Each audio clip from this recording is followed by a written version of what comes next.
This is Fathernetics, the show for queer dads, queer parents, future parents, bonus parents, exhausted parents, and the people out here trying to keep tiny humans alive while also pretending we understand what we're doing. Around here, we talk about the real stuff, the messy stuff, the funny stuff, the wait, are we qualified for this kind of stuff. And this episode, this one feels like sitting at a dinner table with the loud cousin everyone secretly likes the most. The regular listeners, welcome back. To the new folks, this is the part where you realize queer parents really will turn any conversation into a therapy event. This episode, Dom from Dad Times 2 and I get into Italian family chaos, destination weddings, surrogacy in Mexico, parenting anxiety, and social media. And the very humbling experience of realizing babies will absolutely destroy a restaurant table in under 4 minutes. We also talk about what it means to fight this hard to become parents and then still wonder every day if you're doing it right. All right. Let's get into it.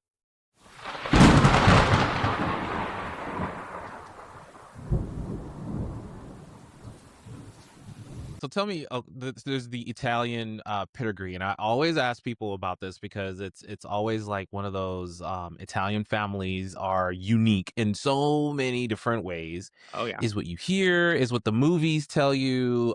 How true is that for your family? Is it like the big, like we get together at some point and it's like 30,000 people that show up and they're all cousins and we're all cooking and having fun and it's under the Tuscan sun, Oh yeah. if So you will.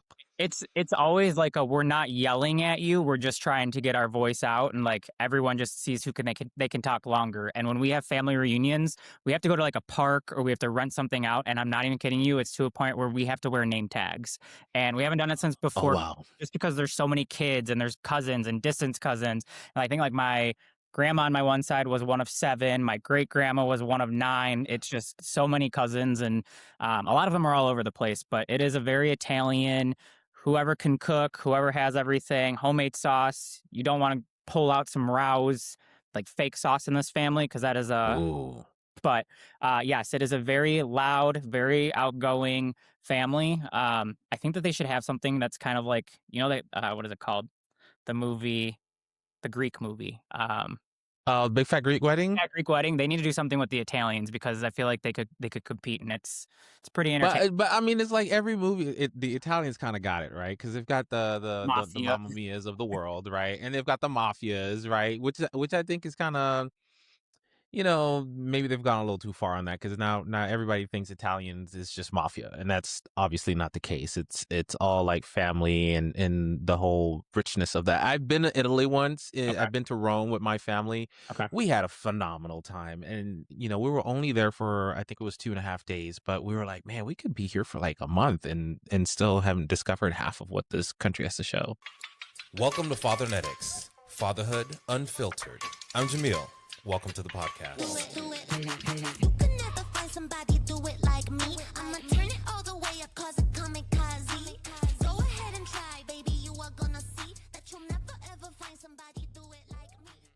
Actually, my husband and I, we got married in Amalfi Coast in Italy in 2022. And my husband's never been there before, but when I went with my family in like 2016, when we just started dating, I was like, I'm getting married here. I don't know if it's going to be with him or who it's going to be, but I need this is just so magical. And so it was his first time coming to Amalfi when we got married. So he's never seen the venue. He never saw anything like that. And it was just like a boom. And we It's a had, lot of trust. yeah, I know. And it was right after COVID. So it was like 2 years after COVID, and everyone was like pent up, ready to go and travel, that we thought we were going to have maybe 30 people, 40 people come, and we had 90. And I'm like, is it Wow. 90 people, which is amazing, crazy. We have the greatest support system. And I'm also like, is it because COVID is over, or is it because you want to go to Italy? Is it for us? What are you really here? Well, okay, all of the above. Yeah. And amazing. Top tier. Wow. Well, yeah, I have my own thoughts on destination weddings, and obviously you have your thoughts on destination weddings because they obviously worked for you. I love destination weddings. I think that when it's the season to be married and everybody's getting married, then it's like, okay, It's hard. everyone wants a destination wedding. Like we got to fly all over the globe for everybody. Yeah. I No, don't know about that. no, so this is actually a really good point that you said. So all of Jer's friends in his wedding were already married, and like He was like on the opposite side of the state. It's kind of like the Bible Belt area. So they were all married, having kids, doing this. I was the very first person on our side of the wedding. So everyone was excited. They're like, "Oh yeah, first wedding. Let's do this. Let's travel." And then like was realizing, I was like, "You guys, this is a lot. Like I feel kind of like a jerk that I made that we're doing all this." But we actually did the bachelor party in Amsterdam. All of our friends that we hosted the Airbnb and had a really good time and tried to find, as cost efficient as possible. Got the dresses and stuff. And looking back at it, yeah, it's a huge commitment, but we weren't holding anybody accountable, being like, "You need to come to this wedding." It's, if you can come, great. If not, we'll do a party here. But the older I get, I would feel so upside down if I couldn't, like, oh, destination wedding in Italy, come if you, and it's like I can't go. no, And not everybody is capable, right? It's people can do what they can do when they can do it, and we need to be respectful of that. But at the same time, it's like, damn, I wish I could go. I know. We actually had a couple of destination weddings. My best friend, who we've been friends for over 25 years now, which don't age me, she got married in Mexico. Yeah, And you're 26. Got it. yeah, 26 multiple times. Um, she had her wedding in April of 2025, and me and Jer were in Mexico until March with our kids because we did surrogacy in Mexico. So we were home for 3 weeks, and then I went back to Mexico in a different part for her. And I'm like, okay, this is amazing, but also I'm like, whew, I gotta pump the brakes now because I am not as young as What I. an expensive year. Yeah, and we went to Mexico again in July for another wedding. It was the year. Wow. I mean, why not do it all now? Because now that the kids are like the way that they are, it's like travel is not as springy. So Should I this say? I'm sure you guys travel, but it's not like drop everything. We're traveling tomorrow. No, right now they are under two, so everything's free. Like they fly for free right now, and so we do have like 3 or 4 trips planned this year so far. Because I'm like, once I have to pay for their flights, it's gonna be expensive. Wow, I didn't think about that. Yeah, I'm like, come on, let's go, let's travel, let's do it right now. And then once they hit two, I'm like, all right, we're gonna wait until you're like 18. But you're more so traveling for yourself. You're not for you and your husband. You're not traveling because the kids are going to be like, I don't remember Yeah, going on that trip. they're not gonna remember it. And I think our motto is, yes, we're dads and dads come first, but we're not gonna pause our life completely. We still want to see the world. We want to get them used to it. And the more we take them out, the more comfortable you can tell that they get. Like we take them out to restaurants all the time, also because I'm lazy at cooking, and they do great. And people compliment them all the time. They're like, wow, these kids are really good and quiet. Not always, but the more we take them out and the more that they experience the world, I think the more comfortable they get. I was just talking about that with a friend of mine, August Black, where we were kind of talking about how people have their reactions to kids in restaurants when they're not behaving properly, and how it's such a moment. And I was saying you have to bring your kids to behave that way, in the way that you don't expect them to, so that you can teach them how to behave. Right? If you never take them to a restaurant, they're not going to know how to behave at a restaurant. You can tell them at home until you're sick, Yep. but it's a different feeling, it's a different atmosphere, it's a different ambiance, which is why we go to restaurants. You kind of forget all the rules, but now you have to remember the rules for being at the restaurant. Yes. So I Actually, think a lot of people and dads need to have patience in that area. for sure. And one of our biggest things is we have two kids, and they are in like the process of like just grabbing and throwing things, that every single time we go to the restaurant, we ask for a mop to clean up after them.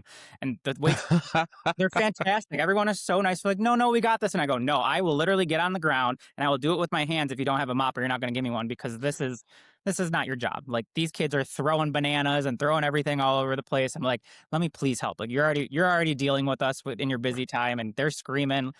It's the least that we can do, and the etiquette, and it's been a I think lot. the gesture alone is telling, because a lot of people make the assumptions like, we come to the restaurant, we trash it. It's your job to clean it up. And it's like, wait, first of all, yes, we clean up the restaurant and we prepare it for dinner service the next day, but we don't do this. Like, No, this is not what we signed up for. no. When there's a whole meal on the ground, like of that somebody could eat just from my children, it's gonna be picked up, because that's not your full job. You're already busting and doing it, taking care of me, my Italianness, asking for drinks and sides and everything every 3 seconds. You're putting the work in already. Let me just get the soggy mashed potatoes and French fries on the ground for you. And that's how you get your free drink. Yeah. Let's not forget that part. Okay. This is on the house, sir. Thank you. Oh, thank you Okay. so much. I didn't know that was gonna happen. Happens every time. Okay, so bachelor party. You had mentioned that. How did you guys plan that? Was that a dual party, or did you guys do separate parties? And is it the Las Vegas style? I know it was in Amsterdam, but is it the Las Vegas style bachelor party, or is this like frolicking through the tulips? Thanks for coming. So we had our own bachelor parties here in the States. So like just for like a little weekend that because they were doing it, we paid for like we covered everything just for like a thank you. And there wasn't a direct flight to Italy. There was in Amsterdam. And so we took a poll. I'm a big planner. I love to plan things. I took a poll with all the friends that were coming and interested, saying like we could do Amsterdam, we could do Portugal, we could do London, and we had everyone just vote, and it was overwhelmingly like Amsterdam. And I'm like, okay, cool. My husband and I have been to Amsterdam before, so we knew a little bit of the routes, but not 18 people coming with us or 15 people coming with us. So we picked out like the hotels, and it wasn't like a see the daisies and stuff. We went to Red Light District all together, and our friends, Yeah, they really we matched hear a well. lot about that. Yeah. Oh my gosh. And the culture was phenomenal, fantastic. The bars were amazing. Everyone was So on. this is a mix, right? So Yeah. you're gay and straight friends Yep. that went out. Oh, okay, okay. Yeah. It was our wedding party and like their friends. And it was so much fun. And like some people were just meeting for the very first time. And now I see them hanging out together by themselves. When they're out, we just formed a really cool friend group and we got to experience a lot of ins and outs of the culture. And then the last day of Amsterdam was like, okay, I need to pump the brakes because I'm getting married in like 3 days. I don't want to, I don't want to die. I do have to wake up at I, some point. I do have to wake up and I have to calm down and we have to take a flight at 6 a.m. So, well, Oh, okay. So how long did you guys stay out there in Amsterdam or like in Europe total? in Amsterdam You're in for Amsterdam your for little 3 days. party? Okay, not bad. No, no, it was 3 The- days, 2 nights, and we balled on a budget on it. We got like a small hotel for everyone that we could find the cheapest in the heart of it. The Not restaurant, a hostel. not a hostel, no, no, no, no, but it was a decent hotel, and they had breakfast included, lunch included, and then we Nice. we hit the dive bars. We went to like the hole in the walls. We asked the locals where to go rather than doing like the most touristy things, and it really. It was actually much more cost efficient than I anticipated it being. Way cheaper than a Okay, so was it like gay zone versus straight zone, or was it like just a zone, come as you are, and then wherever you fit in, you fit in? come as you are. Come as you are, be yourself. That's like something that we always say is like let your freak flag fly. Be yourself. Don't feel like you can't hide like don't feel like you can't be who you are around these people. We have such a great support system, a great village that anyone that would judge another person, that's not who we are. That's not our friend group. But like everyone is all about acceptance. Everyone is so supportive. And if honestly we consider ourselves family with a lot of them, like actually like hanging out for holidays and having people over all the time. Doors are always open. Um, very no cattiness at all. We've never had any of that, which is Well, feel free to name drop so they all listen for their names. Um, okay, so we're almost 15 minutes in. So, Dom, tell us who you are. Tell us why you're such a cool person and a cool dad these days. Who you're married to, and and maybe we'll start down the path of how you guys met. okay. All right. This is like a fully loaded question. My name's Dom, and we are part of Dad's Times 2. We recently became parents to our children, Liliana and Rory, in January of 2025 through surrogacy. And my husband, his name is Jer. We met in 2016. He and I met on Tinder. We call each other our little Tinderellas. And we kind of just I was in my senior year of college and he was already graduated and he saw the wild side of me kind of. I was just tapering off a little bit and I was crazy. If we met any early. Oh, just in time. Yes, just in time. Everyone says that he was the yin to my yang. Like he actually calmed me down and probably saved my life a couple of times because I was wild. And so we kind of settled down. We dated for 5 years before we got engaged. And on the second date, I said, if we were to get engaged and get married, you're getting on your knee. I am not getting my knees wet. I'm not getting dirty, and you're going to be the one to propose. And we got engaged in. I mean, very clear. Yeah, very clear. Second date, I made like right after, and the first time we ever had a first date was I had to get a tooth filling, and so my mouth was fat, and I was all looking gross, and he still wanted me. So kind of like love at first sight. My little Cinderella. That's when you knew. That's what I know. And then we got engaged during like the COVID time, and we had a 2-year engagement, knowing we wanted to do some sort of destination.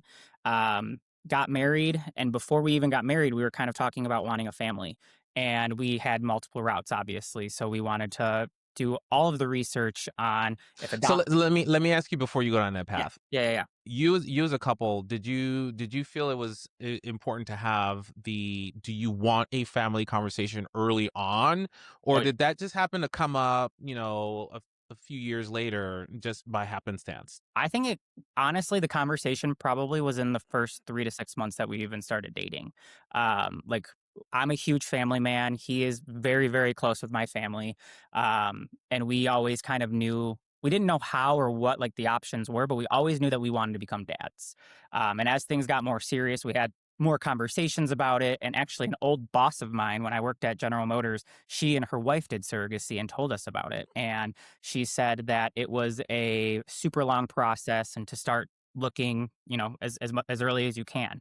And so before we were even married, we started doing research with the adoption agencies, with surrogacy agencies, and ultimately looked at over 20 different ones, interviewed a ton of different ones, and we decided the route of surrogacy mainly because um, a couple of the agencies were very honest with us for adoption, saying you could go through a couple of births and the mother's saying, I'm just going to keep the child, even if the child's born after like 72 hours. And I'm like, I don't know if we can go through that heartbreak. I don't know if we could like get our hopes up so many times thinking that surrogacy would be an easier journey when we had our hoops and bounds for a 3-year process of that with miscarriages and running out of embryos, having to restart and go over the drawing board. And it was just a crazy experience. And ultimately, what led us there was the agency we chose was specifically for LGBTQ parents and have had over 1,000 births in the United States and in Mexico. And we felt just so safe and seen as somebody because we didn't know anyone that went through surrogacy before. We barely even knew any gay dads. So we were going into it so new, and something that we wanted to put into it was, hey, let's document this. Let's help somebody that has questions about surrogacy, whether it's a gay family or if it's somebody struggling through infertility and looking at an option for surrogacy or IVF. And that's kind of where our journey started in just documenting all of the raw, real footage rather than all of the, oh my gosh, social media is perfect, like this is all the great things that you're seeing, come get ready with me. And I think that's kind of where we made our platform. It's like, who wants to get ready with you? Come on, like I know, let's we like, we struggle getting ready ourselves. Like, yeah. And then like a lot of the influencers that you see, they're like, let's do a Louis Vuitton haul, and they have like 7 bags. Like, how is that like how is that relatable? Like I can't, mine's like, okay, let's pick out ramen. but they've got 5 million followers because somebody's like, I wish that was me, and it's like, well, probably will never be you. So how about we just go get a coach back? Yeah, like let's go at the dollar menu and feast out there because Live within your means and be happy. Fine. Okay, so we'll talk about social media here towards the end because I have thoughts on that. Now yeah. that I'm in this space and I'm kind of behind the camera and I'm seeing a lot more of what makes this wheel turn, which is fun sometimes and sometimes it's not. We'll get into that. The agency that you decide to go with, are you okay sharing their name? Yeah, it is Tammuz International. We are probably one of their harder cases. I'm not going to lie, just because we were there for 3 years. But the case manager that we had was so communicative. He was very empathetic and helped us with all of our feelings, all of our emotions, all of our struggles that we were going through, and coached us through the entire way. And I honestly couldn't recommend them enough. Okay, so to support transparency conversations, because what we try to do on this show is mix the before, the after, and the now, right? Who you are as an adult, as a human being before you became a dad, Mhm. right? Because dads are no longer human beings, right? They're superheroes at this point.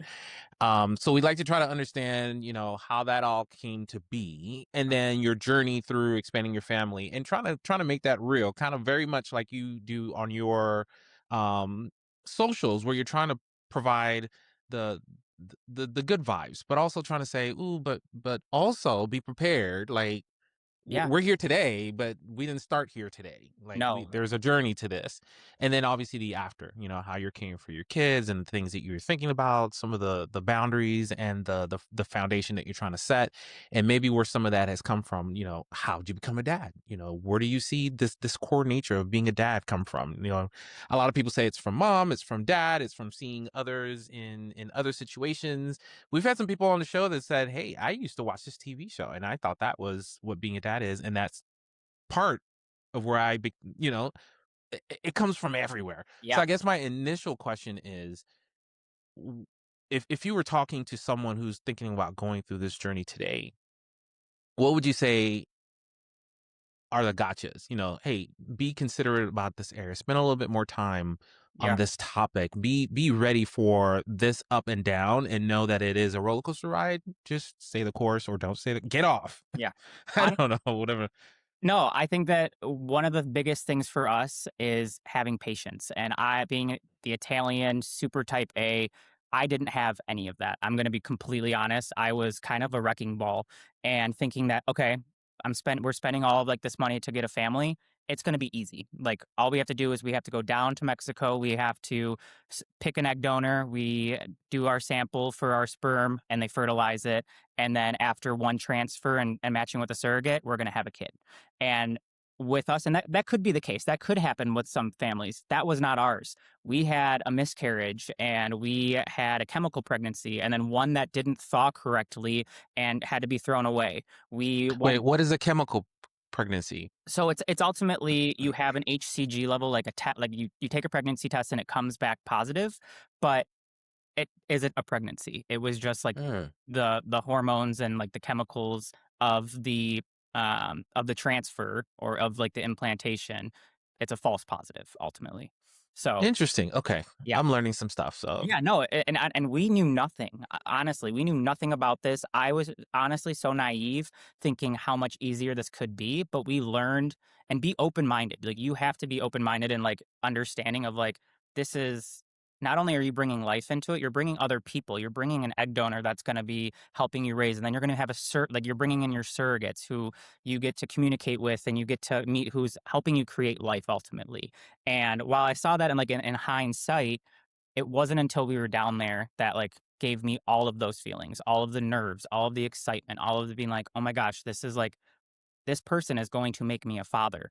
And it was just like all the anxieties being like, how is she feeling? How are they doing? How is everything going? And like all of those feelings, I'm going to be completely honest with you. I had to go and see therapists once a week because I was just so overwhelmed and had to ultimately get on new medication to help these nerves and help like my imposter syndrome almost being like, am I ready to be a dad? Am I ready for this? Is this going to be okay? oh, that's a good call out right there. The And imposter syndrome. yeah, and it was like something like I would have never thought. And then, going through all the challenges and the hardships that we had, and then the fact that they were born in January of 2025. Our son was born under the Biden administration, and then our daughter, just 2 weeks apart, was born under this president.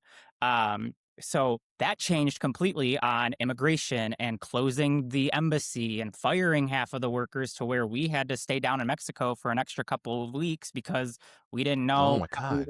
how we were gonna get them citizenship or going to the embassy. It was a nightmare. And I mean, so this is real time impact, and I try to tell people that all the time. It's like being gay alone, period, makes you political. I yeah, mean, you are in it. You can't avoid it. no. And then, God forbid, you're further down the spectrum into a lot more of the colors and the letters of the LGBTQ, and then it just kind of amps up. So, I mean, what you're saying is like real time action Yeah. of trying to just get your family back home. Yes, and yeah, getting your family home, and we had like those thoughts, and it was when because we had to show over 200 pages at the embassy per child of this is the day that we had the egg retrieval, this is the day that we had this embryo transfer, this is the sign off from the surrogate saying that this is your child and that we're willing to get their name off their birth certificate. This is the HCG level of the positive test. This is 9 months exactly of when the child's born, like to make sure it's our child. And we had all of that. And there's Who helps you get that? no one. We did it. We had to Wow. reach out, and we did have lawyers down there that told us everything we needed. It was a chain of custody, but we had to dig deep. And luckily, like I knew kind of what we had to do. So I put everything on my laptop, everything that we had, like every ultrasound that we got from the doctors, every update on how the surrogates were doing we got. We had the days or the pictures of the embryos that were implanted, everything. And then we printed it out. We had to go buy a printer in Mexico when we were there in Mexico City, and we ran out of ink. What's that? Yeah, right? I was like, "Printing? You don't what?" So, yeah, and we had to have this whole binder after getting the, appointment with the embassy to prove that our children were ours, and we saw a family that was in front of us get denied, and they had to Oh go my back god. and have to get more information, and it took us 4 weeks to get a an appointment because, Trump fired half of the embassy workers, like, right away for immigration, so everything was backlogged and backtracked, and I was sweating profusely, and we had to do this 2 different times because we did Rory first and then Lily, and then once we got that finally cleared, shaking, we left the next day, and it was just so many nerves, so many things, and if you are doing Mexico, you just have to follow their rules, follow the regulations, and that's something that needs to be a almost like a trigger warning for people because it's scary. So basically the key word here is do your research and make sure Absolutely. you're prepared.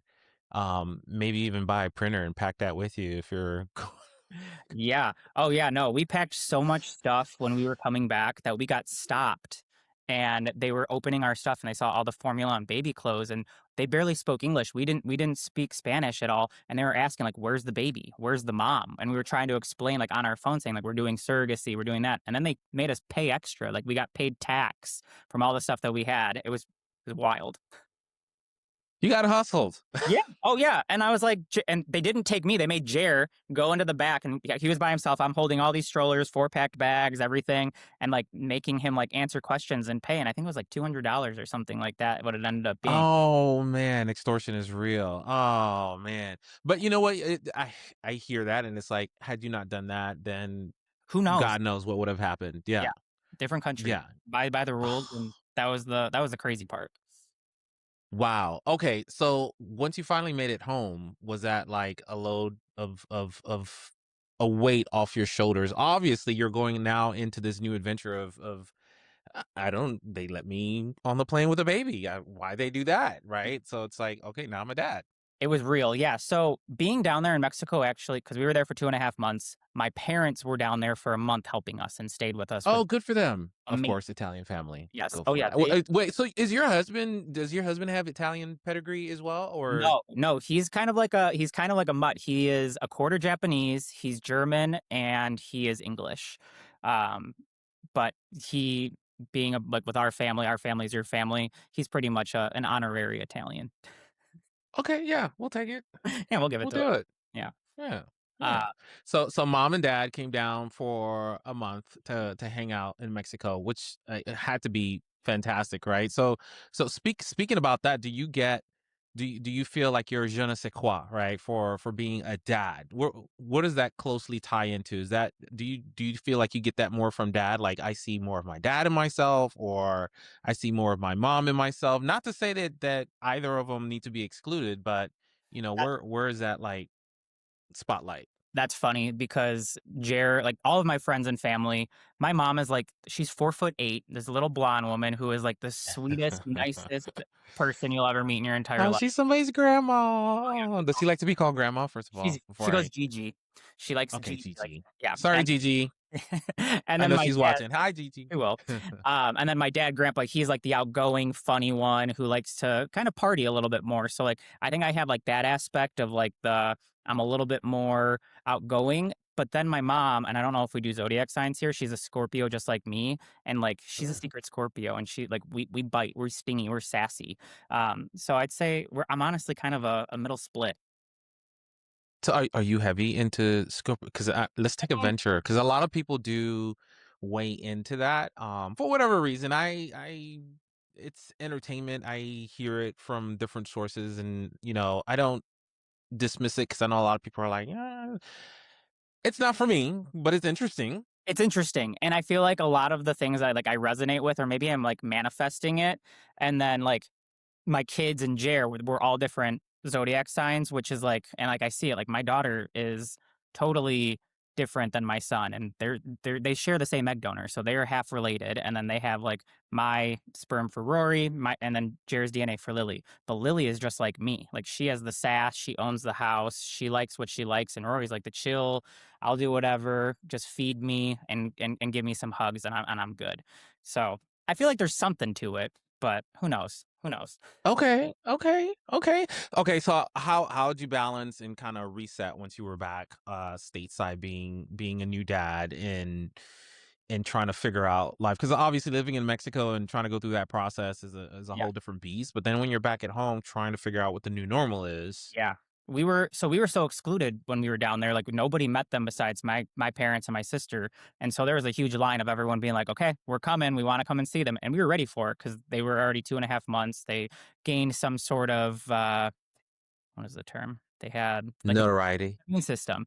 And so we were feeling good. And the only problem is we were home for 12 hours and then I had to go to my grandma's funeral because she unfortunately passed when we were there. Oh. So we had babysitters for the very first time for some of our best friends that like watched them and we're like, all right, they've never changed a diaper before or anything. And I was like, you got this. We'll go.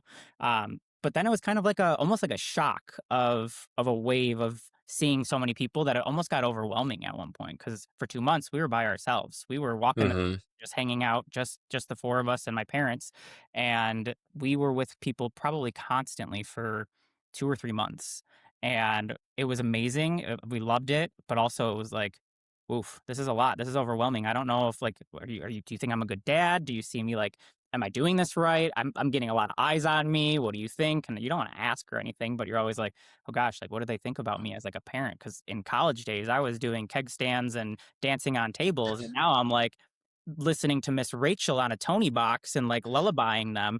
And I'm like, oh, this is Night and day. night and day. But So are you still dealing with your imposter syndrome? Because I could tell you I don't know that it ever goes away for I have a 12-year-old and I'm still dealing with like, did I do that right? Am I doing it right? Is this going to be a long-term impact? Because I said no to this one thing. I mean, those are questions I go through almost every day. And sometimes it's silly, but I think I'm just very cognizant of trying to manage the impact that I could potentially have on my kid without knowing. Because I talk to a lot of people on the show, and they always bring up the fact that there were things that were done or said or things that were maneuvered unintentionally that they still remember today that caused some sort of, feeling for them. So I'm trying to manage that. Obviously, I'm not going to get it right 100% of the time, but how do you deal with that on a daily basis? yeah, I mean, in terms of the imposter syndrome, every single day. I think any decision that I make for them is always in the back of my head being like, did I make the right decision for them? Did I make the right decision? Is this going to like bite me in the end or is this going to bite them in the end? Is this going to harm them? And I think like something that my friends and family said is nothing is going to be 100%. But if you're doing your best and you're keeping them safe and healthy, at the end of the day, that's a win. And I think that's like something that I need to keep telling myself that if they are happy and they are healthy and they are doing okay, and so am I. Then, that's my job. And I think now that they're getting a little bit older, they are like mimicking everything that we do.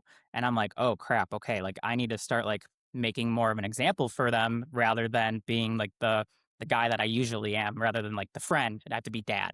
And to your point, I think like they're gonna start remembering every little thing that goes on, and maybe you won't remember it, but, like, you're like, "Oh gosh, like, did I make this decision right? Did I do that in the long haul?" And I think something that we need to remember as dads is we wanted this more than almost anyone else. Like, gay dads, you're fighting for a family. Like, you ultimately are For signing years. for years and years on end, and I feel, like, just so honored and blessed and grateful because generations before us, a lot of people did not have an opportunity to do this. A lot of people in our age now don't.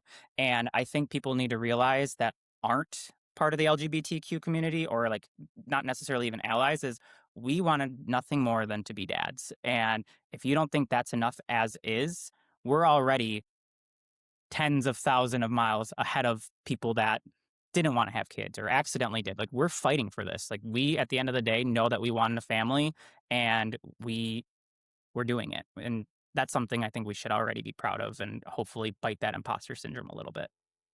I mean, leaps and bounds. And I think the imposter syndrome comes with the fact that this is truly new to the LGBTQ community, right? Being dads is still kind of a novice kind of ideal thing. We don't have a lot of gay dads that have come before us to go, oh, look at how they're doing it. They're all doing it with us today, right now. Yeah, So it's like we're representation. learning from each other. Yes, absolutely. Like, and I feel like it's such a small niche that a lot of people follow one another, and like you see everything, which is amazing, and it's so cool to watch. And we're sliding into DMs with a lot of like the dads and meeting and talking with them, which is so cool because it's a tiny community, but representation matters. And I think like for like future generations on Gen Z and Gen Alpha and now Gen Beta, which is 2025, I really hope that they look up to us and look up to our like our families. That's the whole point where we're posting. We want representation. We want people to know that every family is valid and that every family looks different. So it's just like if we can help one family or one person be like, okay, I feel more validated to even have a family as a gay man. This is what it's all about. So let's talk about the social media component, right? Yeah. So who is it that raised their hand and said, "Okay, let's document as much as this as we feel comfortable doing and see how far we get." Because you guys has come quite a way, Mhm. right? Which I think is awesome. Representation is important, and with representation comes the support from the community, right? It's not just the watching, it's the engaging, it's the following, it's the liking, it's all the Everything. algorithmic things that we see from behind the screen, and we're grateful for that level of engagement. But with that comes an increased level of creativity Mhm. that you guys definitely have on your social. So who's running that? Who's That's producing your socials? That's me. Jared, my husband is such a like a behind the scenes type of guy, so supportive, but he's in the medical field. He's doing physicist stuff. I came back from a Oh background. yeah, he's like, I got this. He's like, "Yeah, I'll just I'm do that." busy. And I came in a background of social media and advertisement, and I think, like, representation, I know I'm saying that and beating it with a dead horse, but I didn't see any gay dads. I didn't know anything before going into this about surrogacy or adoption or single fatherhood or anything, and I told him, I was like, "I've never seen a vlog on surrogacy. I've never seen it, and it's probably been out there before, but not it wasn't hitting my algorithm or I wasn't seeing it." And I said, a lot of our straight friends like are like, what the heck is that? Like how you can do that? You can have two surrogates, you can pick an embryo, you can do these things. And I was like, yeah. And so it started when we were actually going down to Mexico to meet with the lawyers, meet with the doctors. And I'm like, this is insane. I'm learning so much as I go that I'm sure other people have so many questions. Let's document it and just post it. And not even the fact of like, oh, I wanna be big. I wanna share our story to help other people see that this can be a thing. And I think that's the joy of it, right? And that's why it takes off, and that's why you keep doing it, because you're the reason for doing it still exists. It's really to kind of share information and make sure people have a place to land on and go, okay, that guy was talking about Mexico and all of these hurdles. Let me dig into that and be ready for it. Yeah. So that everybody showing up at that agency has a higher percentage of getting approved on day one, as opposed to, oops, I missed this and I missed that. And even if you do, Mhm. right? I think even some of the more transparent moments that you have on your social media allows for people to go, hey, you can feel that. That's Yeah. okay. Yeah. Feel it, go through that, and then come up shining at the end, because you still got to get through it. Once you become a dad, you don't have the opportunity to kind of lay down and not get up. You kind of have to. Yeah. And You go cry in the bathroom and then come out yeah, smiling. they're not gonna be like, "Oh, dad, you know what? You're gonna have a hard time. I'll wake up at 9:30 instead of 7 for you. You can have like 2 hours to yourself." That's not the case. No, you start crying. That's when I'm going to wake up and I'm going Yeah. to need your Oh, full yeah. attention. Oh, yeah. You think you're gonna sleep? Wrong. Here I am. I love that, and the more people I talk to, it just becomes more natural. There's a lot more content out there now, Tons. and there are a lot more podcasts out there now, that are talking about the process from different perspectives.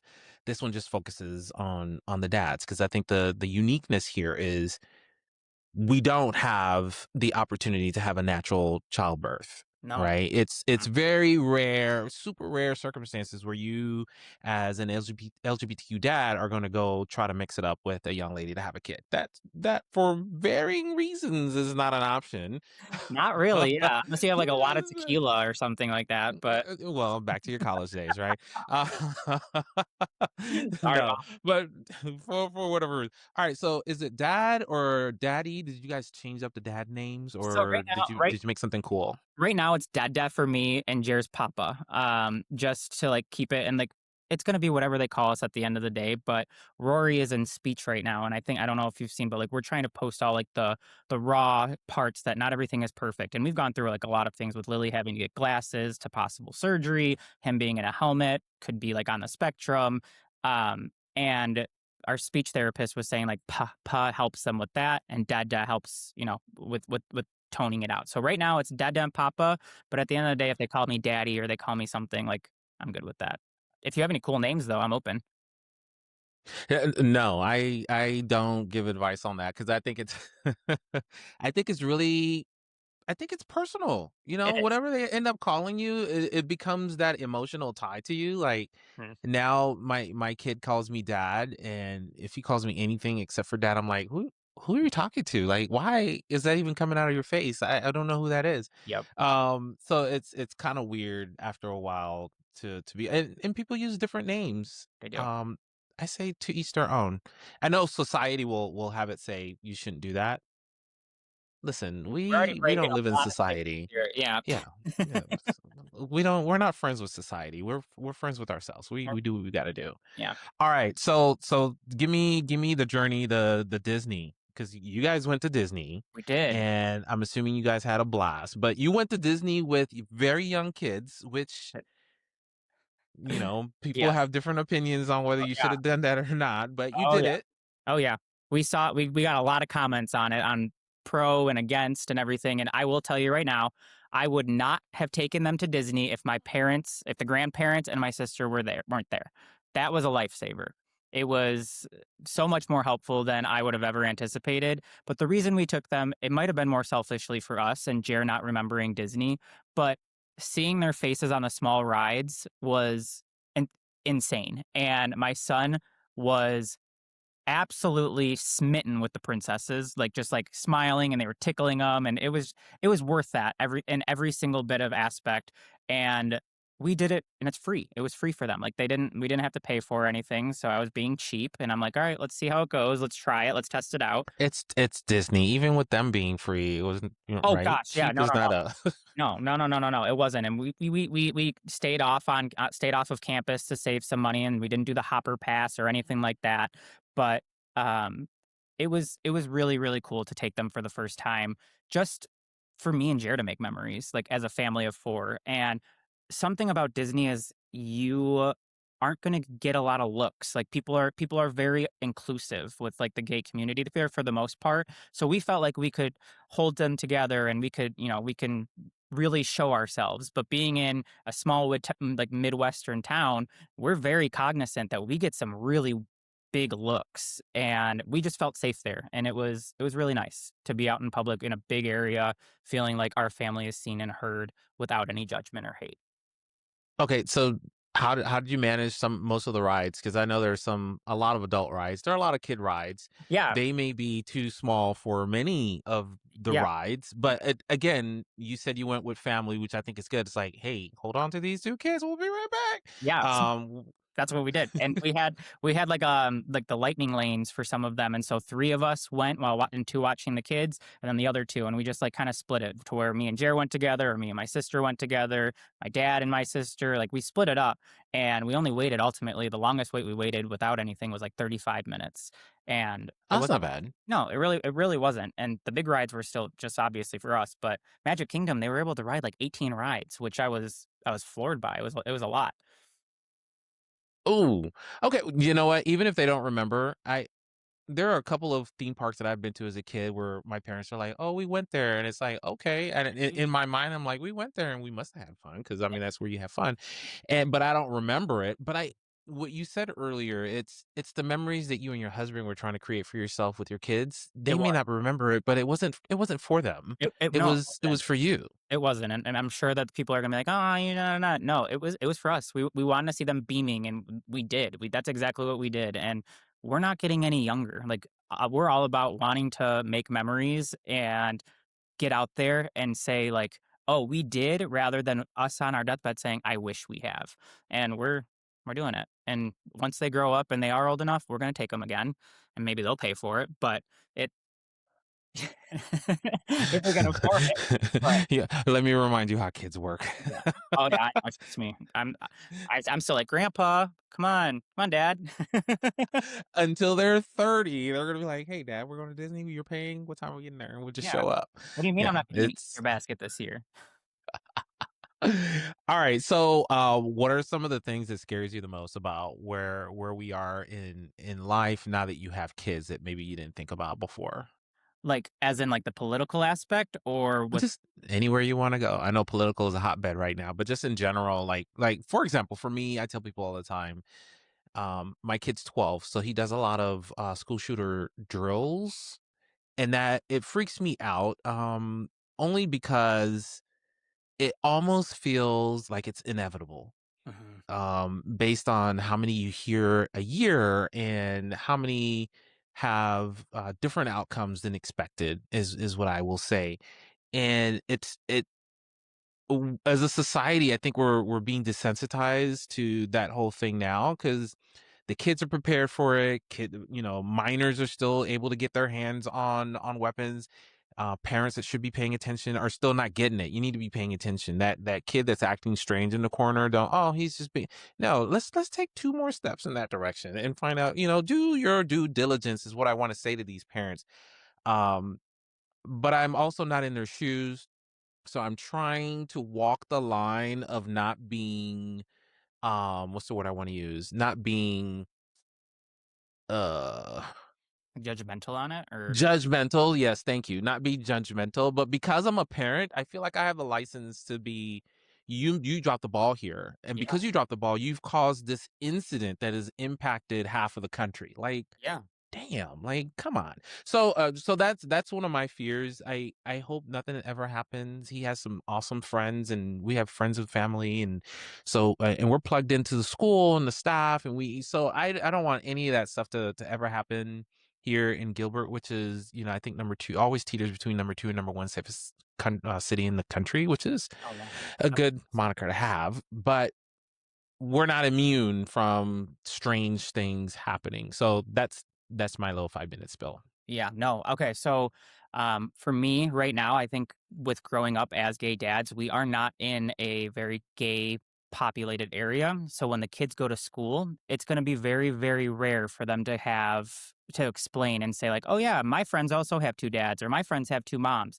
I'm worried that those kids might bully or make fun of them a little bit, which makes me a little worried that there might be like a little bit of backlash, or they'll be, pinned into a corner.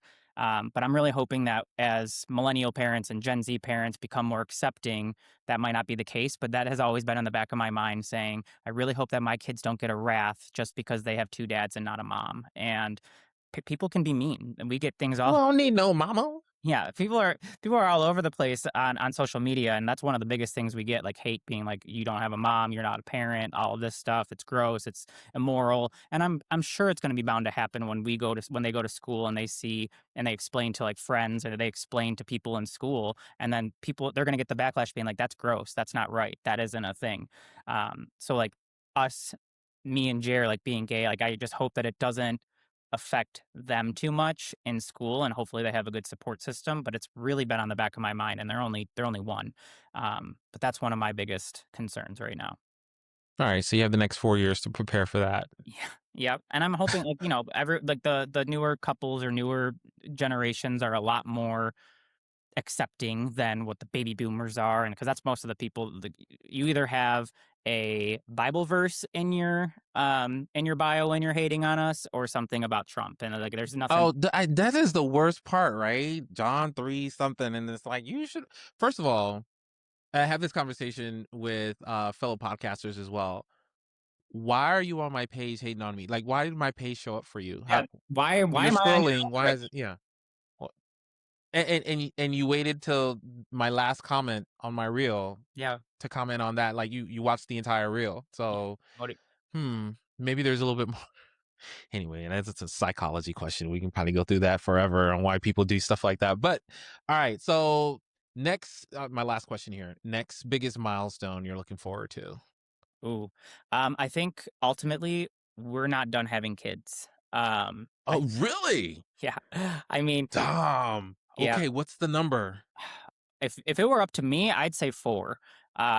But Jared, I think we want we obviously with the whole process of Mexico, our goal is to get the embryos back here one day, like so we don't have to take our whole family down to Mexico for 2.5 months because that would be a lot on the kids.